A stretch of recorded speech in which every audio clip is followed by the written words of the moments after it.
नमस्कार दोस्तों, मैं डॉक्टर एबी आप लोगों को उत्तर प्रदेश में प्रवक्ता भर्ती परीक्षा के बारे में जानकारी देना चाहता हूं। उत्तर प्रदेश में प्रवक्ता भर्ती परीक्षा के लिए एप्लीकेशन आ चुके हैं।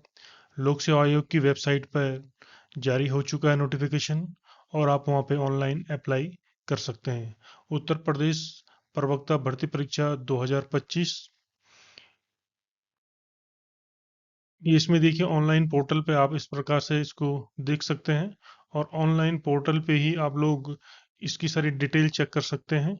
इसका फॉर्म निकला है 12 तारीख को ही, 12 अगस्त 2025 को। और इसमें के साथ ही आप इसमें देख सकते हैं कि स्टार्ट हो चुके हैं 12/8 से एप्लीकेशन फॉर्म को भरना। और इसकी लास्ट डेट है 12 सितंबर 2025 को इसकी इसकी लास्ट डेट है। और फीस जमा करने की भी 12 सितंबर 2025 को लास्ट डेट है। और आप लोग लास्ट डेट का इंतजार न करते हुए लास्ट डेट से पहले या अब से ही शुरुआत कर दीजिए फॉर्म भरने की, ताकि बाद में वेबसाइट पे ज़्यादा लोड ना पड़े और ताकि आप लोग सही समय पे अपना फॉर्म भर पाएं। और 19 सितंबर 2025 को इसमें जो भी करेक्शन करना है आपको, तो उसके लिए टाइम दिया गया है। और ये आपका डिटेल है, यहाँ से आप ऑनलाइन फॉर्म को अप्लाई कर सकते हैं। ऑनलाइन फॉर्म भरने से पहले आप एक बार इसका जो इसका विज्ञप्ति निकली है इसको भी आप जान सकते हैं, देख सकते हैं। और इसको बारीकी से पढ़िएगा, ताकि कहीं पे भी कोई डाउट हो तो आप तो उस डाउट को पूरा क्लियर करें। और साथ ही अगर आप कोई अन्य जानकारी चाहिए हो तो आप हमें मैसेज कर सकते हैं, हम आपकी जानकारी को ठीक करेंगे या या उसको दूर करेंगे, आपकी जानकारी जो भी समस्या। अब देखिए इसमें प्रवक्ता भर्ती परीक्षा में क्या दिया गया है कि इसमें जो विषय दिए गए हैं ये प्रवक्ता के जो है क्या क्या विषय है, क्या क्या योग्यता है, शैक्षिक अर्हता क्या है। इसमें मेनली अर्हता क्या होगी कि इसमें मास्टर डिग्री होनी चाहिए, स्नातकोत्तर होना चाहिए, साथ में बीएड होना चाहिए और संबंधित विषय आपके पास होना चाहिए जिसमें आपने मास्टर किया है, उसी सब्जेक्ट में आप अप्लाई कर सकते हैं। इसमें प्रवक्ता दिया गया है समाजशास्त्र, भूगोल, अर्थशास्त्र, नागरिक शास्त्र, भौतिक विज्ञान, रसायन विज्ञान और गणित के लिए। और प्रवक्ता महिला पुरुष दोनों के लिए लगभग समान शैक्षिक अर्हता है इसमें। तो ये इसमें आप जा सकते हैं। तो इसमें देख सकते हैं मास्टर डिग्री होनी चाहिए आपके पास, एमए या एमएससी होनी चाहिए और साथ में बीएड होना चाहिए। यही आपकी शैक्षिक अर्हता और योग्यता होगी इसमें फॉर्म भरने के लिए। अब इसमें देखते हैं सीटें कितनी है। सीटें आई है कुल जो जो जो टोटल सीटें हैं पुरुष प्रवक्ता के लिए और के लिए आई 787। इसमें देखते हैं कितना श्रेणी में कौन कौन सी सीटें हैं। अंग्रेजी में आइए देखिए आपके 100 सीटें हैं और इसमें जनरल के लिए 34 है और अनुसूचित जाति के लिए 18 है, अनुसूचित जाति के लिए 2 हैं, अन्य पिछड़ा वर्ग के लिए 36 है, ईएसडब्ल्यू के लिए 10 है और स्वतंत्रता संग्राम सेनानी के लिए 2 सीटें हैं।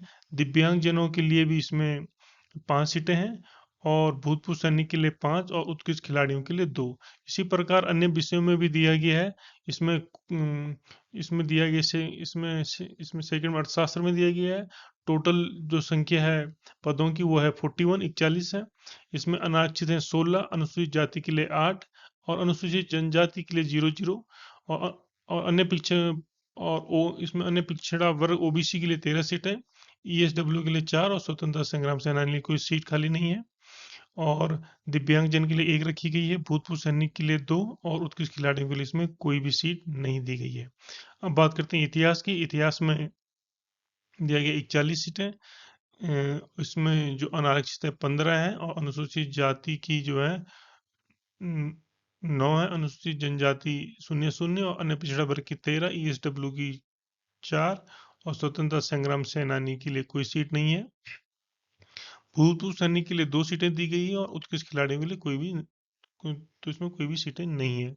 अब बात करें इतिहास में भी इतनी सीटें 41 सीटें हैं। इसमें अनारक्षित के लिए 15 दी गई, अनुसूचित जनजाति के लिए 9 सीटें, अन्य और इसमें अनुसूचित जाति के लिए 9 सीटें दी गई, जनजाति के लिए कोई भी सीट नहीं, अन्य पिछड़ा वर्ग के लिए 13, ईएसडब्ल्यू के लिए 4 और भूतपूर्व सैनिक के लिए 2 और उत्कृष्ट खिलाड़ियों के लिए कोई नहीं। उर्दू में है 27 है कुल पदों की संख्या, 12 इसमें अनारक्षित हैं, इसमें से 5 अनुसूचित जाति के लिए, अनुसूचित जनजाति के लिए 0 और अन्य पिछड़ा वर्ग के लिए 8, ईएसडब्ल्यू के लिए 2 और स्वतंत्र संग्राम सेनानी के लिए 0-0 और भूतपूर्व सैनिक के लिए 1, उत्कृष्ट खिलाड़ियों के लिए 0-0।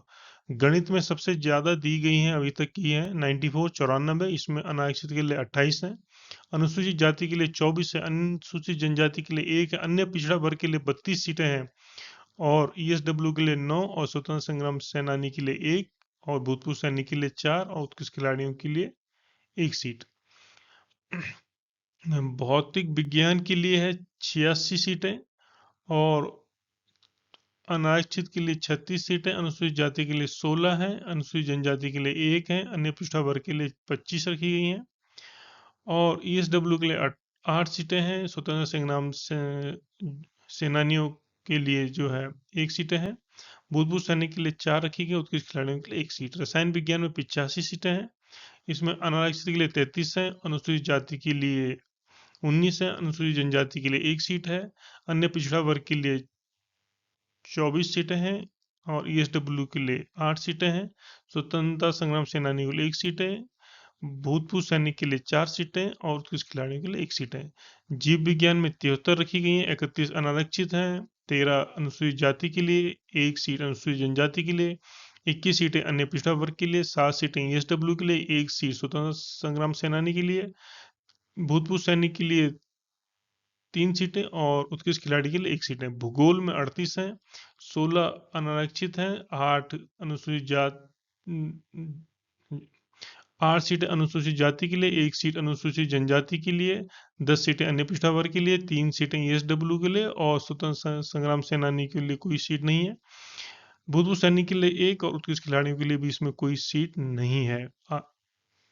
संस्कृत में देखते हैं 36 सीटें हैं, 16 अनारक्षित हैं, 7 अनुसूचित जाति के लिए, अनुसूचित जनजाति के लिए कोई सीट नहीं है, अन्य पिछड़ा वर्ग के लिए 10 सीटें, ईएसडब्ल्यू के लिए 3 सीटें, स्वतंत्रता संग्राम सेनानी के लिए कोई सीट नहीं है, भूतपूर्व सैनिक के लिए 1 और उत्कृष्ट खिलाड़ी के लिए भी कोई सीट नहीं है।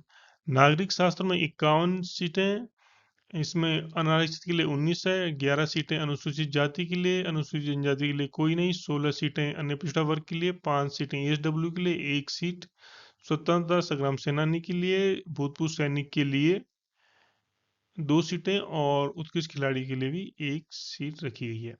समाज शास्त्र में देखते हैं 23 सीटें हैं, 9 सीटें इसमें अनारक्षित हैं, 5 सीटें अनुसूचित जाति के लिए, अनुसूचित जनजाति के लिए कोई नहीं, अन्य पिछड़ा वर्ग के लिए 7 सीटें, 2 सीटें ईएसडब्ल्यू के लिए, स्वतंत्रता संग्राम सेनानी के लिए 0-0 कोई सीट नहीं है, भूतपूर्व सैनिक के लिए 1 सीट और उत्कृष्ट खिलाड़ी के लिए कोई सीट नहीं है। अब बात करते हैं हिंदी में। हिंदी में 82 सीटें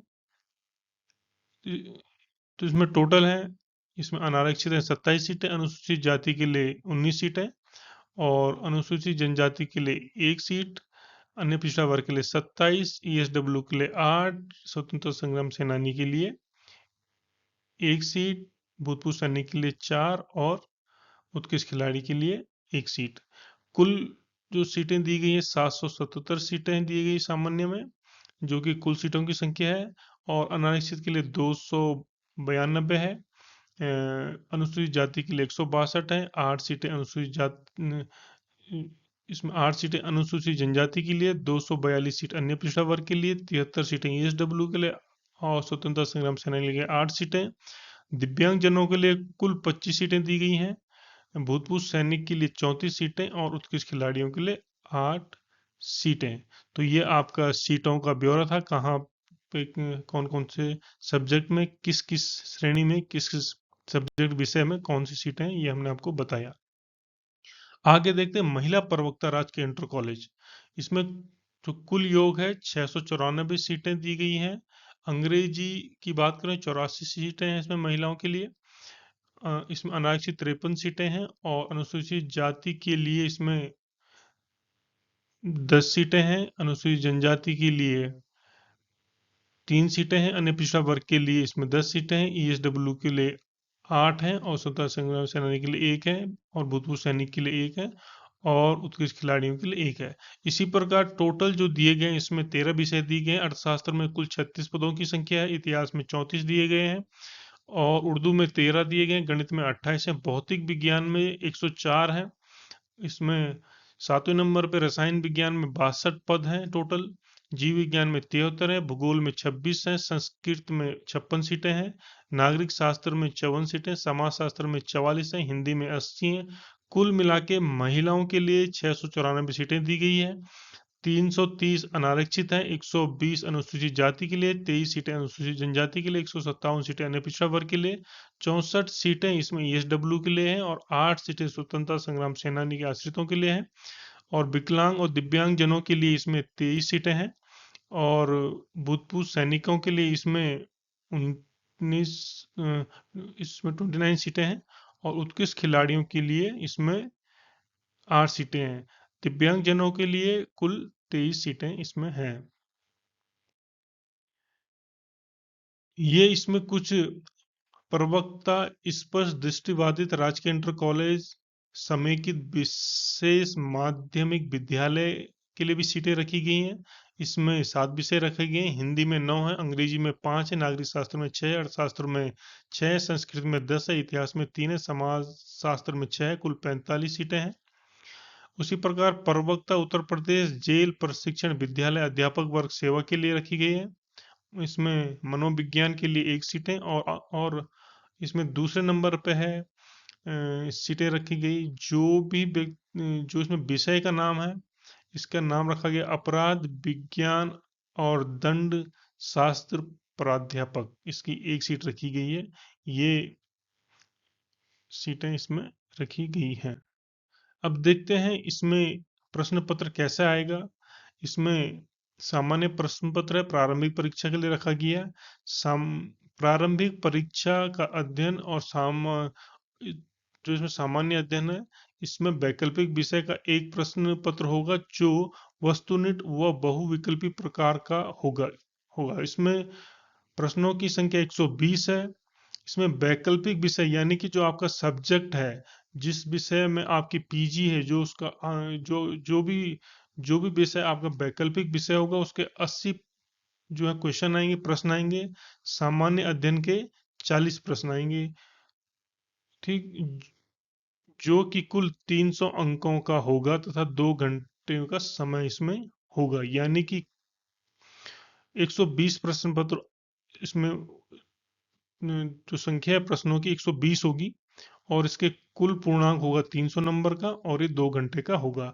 सामान्य अध्ययन के पाठ्यक्रम की बात करें, सामान्य अध्ययन में सामान्य विज्ञान, भारत का इतिहास, भारतीय राष्ट्रीय आंदोलन, भारतीय राजतंत्र अर्थव्यवस्था व संस्कृति, भारतीय कृषि वाणिज्य एवं व्यापार, विश्व भूगोल भूगोल तथा भारत का भूगोल एवं प्राकृतिक संसाधन, और इसमें राष्ट्रीय अंतरराष्ट्रीय के जो भी इसमें क्वेश्चन घटनाक्रम के संपूर्ण क्वेश्चन आएंगे। सामान्य बौद्धिक एवं तार्किक क्षमता के भी इसमें कुछ क्वेश्चन आएंगे। उत्तर प्रदेश की शिक्षा, संस्कृति, कृषि, उद्योग, व्यापार एवं रहन सहन और सामाजिक प्रथाओं के संबंध में विशिष्ट जानकारी, उत्तर प्रदेश से संबंधित समस्त जानकारियों के भी इसमें कुल में भी तो इसमें कुछ क्वेश्चन आएंगे। प्रारंभिक गणित का भी इसमें कुछ क्वेश्चन आएंगे जो कि 8वीं कक्षा 8 स्तर की होगी। अंक गणित, बीज गणित, रेखा गणित, पारिस्थितिकी तथा पर्यावरण के भी इसमें कुछ क्वेश्चन आएंगे। और जो आपका वैकल्पिक विषय रखा है उसके तो आपको 80 प्रश्न तो उसमें आनी है। तो ये आपका जो है प्रारंभिक परीक्षा का पैटर्न क्या है इसमें और क्या क्वेश्चन आएंगे, ये इसके बारे में जानकारी थी। इसी में सेम इसमें जो मेन पेपर होगा, इसमें प्रवक्ता पुरुष महिला राजकीय इंटर कॉलेज, मुख्य परीक्षा, लिखित परीक्षा, हेतु परीक्षा, योजना एवं पाठ्यक्रम। इसमें जो प्रारंभिक परीक्षा में पास होंगे उसमें 2 घंटे का लिखित परीक्षा होगी। इसमें प्रथम प्रश्न पत्र सामान्य हिंदी एवं लेखन, निबंध लेखन, परंपरागत निबंध लेखन का आएगा जिसका समय रहेगा 2 घंटे, पूर्णांक होगा 100 अंकों का। द्वितीय वैकल्पिक होगा परंपरागत विषय, जो भी आपका मास्टर में विषय है या इस फॉर्म में जो आपने विषय चुने हैं उसका 3 घंटे का प्रश्न, 3 घंटे का समय होगा, पूर्णांक होगा 300 अंकों का।